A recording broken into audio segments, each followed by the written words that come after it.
আজকে সকালে একেবারে নাস্তা বানানোর আগেই ভাবলাম চুলাটা একটু ডিপ ক্লিনিং করে নেই। তবে চুলা ডিপ ক্লিনিং করে চুলার পাশের যে দেওয়ালগুলো আছে সেগুলো ডিপ ক্লিনিং করে নিয়েছি। তবে এই যে টাইলস পরিষ্কার, তবে টাইলসের মাঝখানে যে জয়েন্ট আছে সেগুলো একটু কালো কালো লাগছে। অবশেষে সেগুলোরও একটা ব্যবস্থা করে নিলাম। কিভাবে কি করলাম সেটা তো ফুল ভিডিও দেখলে জানতে পারবেন। তবে এই সাইডটা মনে হচ্ছে একেবারে নতুন একটা রান্নাঘর হয়ে গিয়েছে। সকালে নাস্তা মজাদার একটা রান্না করলাম, সাথে আজকে ভিন্ন রকম পরোটা বানিয়ে নিয়েছি। আর অনেক আপুদের প্রশ্ন ছিল প্রতিদিনের ব্যবহৃত ননস্টিকের ফ্রাই প্যান পাতিল আমি কিভাবে ক্লিন করি সেটা যেন দেখিয়ে দেই।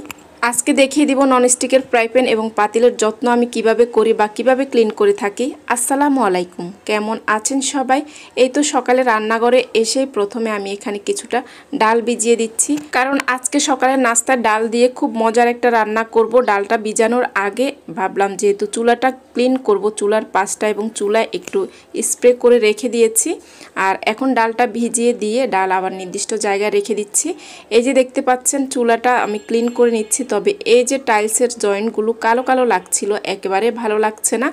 এখানে আমি একটা স্প্রে করে নিয়েছি, স্প্রে করে ভালো করে ক্লিন করে নিয়েছি। আর এখন যে টাইলসের জয়েন্টের মধ্যে আমি দিব এটা হচ্ছে হোয়াইট সিমেন্ট। আমি জানি না এটা হোয়াইট সিমেন্ট কিনা, আসলে আমার হাজব্যান্ড এনে দেয় এগুলো আমার যেটা প্রয়োজন হয়।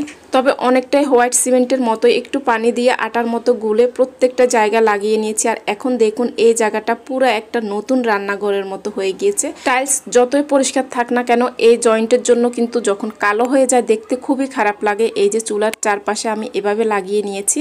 এটা লাগিয়ে কিছুক্ষণ রেখে দিলে কিন্তু শুকিয়ে যায়, এরপর আর ওঠার কোনো সম্ভাবনা থাকে না। দেখুন চুলাটা আমি কত সুন্দর করে ক্লিন করে নিয়েছি। আজকে আমার কাছে অনেক বেশি ভালো লাগছে। এটাকে ফুটিংও বলে, আমি জানি না কি আসলে সঠিকভাবে। আর আমার বেসিনের পাশে একটু লাগিয়ে নিয়েছি। যাই হোক, পুরাটা ক্লিন করা শেষ। এখন চলে যাচ্ছি নাস্তা বানানোতে। এখানে প্রেসার কুকারে মশারির ডাল আমি একটা শীষ দিয়ে সেদ্ধ করে নিয়েছি। আর আমার ফ্রিজে অনেক ফ্রোজেন সবজি ছিল, সেখানে পাতাকপি ছিল। মসুরের ডাল দিয়ে এই রান্নাটা করলে সবাই অনেক বেশি পছন্দ করে, বিশেষ করে সকালের নাস্তায়, কারণ এই বাগারটা দিলে এই রান্নাটা বেশি মজার হয়। বাগারের মধ্যে আমি সরিষার তেল, শুকনো মরিচ, পেঁয়াজ আর রসুন কুচি এবং 1 চামচ শুকনো মরিচের গুঁড়া দিয়েছি। ভালো করে ভেজে এখন বাগার দিয়েছি। এই তো রান্নাটা হয়ে গিয়েছে, আমি টেবিলে নিয়ে রেখে দিয়েছি। আজকে একটু ভিন্ন রকম পরোটা বানাচ্ছি। সবসময় তো চারকোনা পরোটা বানিয়ে থাকি, আজকে একটু লেয়ার পরোটা বানাই। এই তো গোল করে রুটি বানিয়ে তেল আর আটা ছিটিয়ে দিয়ে এভাবে কেটে নিয়ে গোল করে নিচ্ছি। আসলে ইচ্ছা মতো সব ধরনের পরোটাই বানানো যায়, তবে আমাদের কাছে চারকোনাটা বেশি ভালো লাগে, সেজন্য সেটাই রেগুলার বানিয়ে থাকি। আর এভাবে করে সবগুলো পরোটা কিন্তু বানিয়ে নিচ্ছি। মানে প্রথমে বাঁচ দিয়ে নিয়েছি, এখন বেলেও নিচ্ছি। এই যে আজকে সকালে একেবারে সব কিছুর আগে চুলাটা ক্লিন করে নিয়েছি। রান্না করতে বা নাস্তা বানাতে অনেক বেশি ভালো লাগছে। এখন ফ্রাই প্যানটা বসিয়ে দিয়ে পরোটাগুলো ভেজে নিচ্ছি। প্রথমে তেল ছাড়া একটু ভেজে নিচ্ছি, তারপরে সামান্য একটু তেল দিয়ে একটু গোল্ডেন করে ভেজে নিব। এই যে পরোটা বানাচ্ছি তারপরে কিন্তু কয়েকটা রুটিও বানিয়েছি একই ফ্রাই প্যানে। আর চুলার আঁচটা আজকে একটু বেশি ছিল, কিছুক্ষণ পরে দেখতে পাবেন আমার ফ্রাই প্যানটা অনেকটাই লাল হয়ে গিয়েছে। আর রেগুলার ব্যবহৃত এই ফ্রাই প্যানগুলো কীভাবে আমি ক্লিন করে থাকি সেটাই আজকে দেখিয়ে দিব। পরোটা বানানো শেষ আর আমাদের নাস্তাও কিন্তু খাওয়া হয়ে গিয়েছে। আর এই যে দেখুন ফ্রাই প্যানের অবস্থা। আর এই ফ্রাই প্যানটা যদি এখন আমি এই নরম মাজনি দিয়ে মাজি তাহলে ক্লিন হবে না, আর তারের মাজনি দিয়ে মাজলে কিন্তু কোটিংটা উঠে যাবে। তবে বেশ কিছুদিন আগে আমি নিউ মার্কেট থেকে একটা মাজনি নিয়েছি, যেটা খুবই ভালো, বিশেষ করে ননস্টিকের পাতিল বা ফ্রাই প্যান মাজার জন্য। সেটা একটু কেমন যেন হয়ে গিয়েছে, তো ভাবলাম অনলাইন থেকে আবারও নিয়ে নিই। ওই যে রেগুলার যে পেজ থেকে আমি জিনিসপত্র নিচ্ছি রান্নাঘরের, সেই পেজে ছিল তাই নিয়ে নিলাম। এখন আর সময় করে মার্কেটে যাওয়ার একেবারে সময় হয় না। এই মাজনির মধ্যে কিছুটা ভীম লিকুইড লাগিয়ে একটু মেজে নিলে হয়ে যায়। তবে কিছুক্ষণ একটু মেজে নিতে হয়, আমি বলবো না যে একটা মাজা দিলে একেবারে নিমিষে চকচকে হয়ে যাবে, একটু মেজে নিতে হয়। তবে এখানে কোটিং উঠে যাওয়ার কোনো সম্ভাবনা নেই, যেহেতু আমি অনেক দিন থেকে ব্যবহার করছি তাই আপনাদেরকেও বলতে পারছি। ননস্টিকের পাতিল এবং ফ্রাই প্যান মাজার জন্য হলে এই মাজনিটা নেবেন। আর আমি যেই পেজ থেকে নিয়েছি সেই পেজের নাম মেনশন করে দিব, আপনারা চাইলে নিতে পারেন। রান্নাঘরের প্রয়োজনীয় অনেক জিনিস আছে ওই পেজে।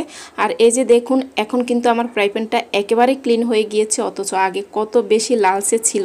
আর আমি যদি তারের মাজনি দিয়ে মেজে নিতাম তাহলে কিন্তু কোটিংটা আস্তে আস্তে উঠে যেত। এই ফ্রাই প্যানটা অনেক বেশি পুরনো না, তবে অনেক বছরের পুরনো ননস্টিকের পাতিল ফ্রাই প্যানও আমি এভাবেই ক্লিন করে থাকি। যদিও আগে এই মাজুনিটা ছিল না, তারপরে আমি সাবধানে মেজে নিতাম। যখন থেকে এই মাজুনিটা আমি পেয়েছি তখন থেকে এটা ব্যবহার করি। দেখুন এই পাতিলটা অনেক বছর আগের, তবে এখনও কিন্তু একেবারে নতুনের মতোই আছে। আর এই মাজুনি দিয়ে যে শুধুমাত্র ননস্টিকের পাতিল মাজতে হবে এমনটা না, আমি কিন্তু সব কিছুই মেজে থাকি। প্লেট, বাটি, গ্লাসও মাঝে মধ্যে মেজে নেই। যাই হোক, এটা খুবই সুবিধার। আমি মনে করি সব গৃহিণীদের রান্নাঘরে এটা থাকা উচিত, এতটাই কাজের।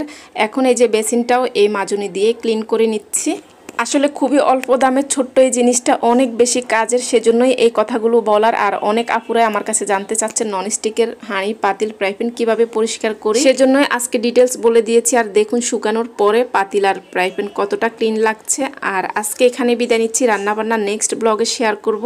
আল্লাহ হাফেজ।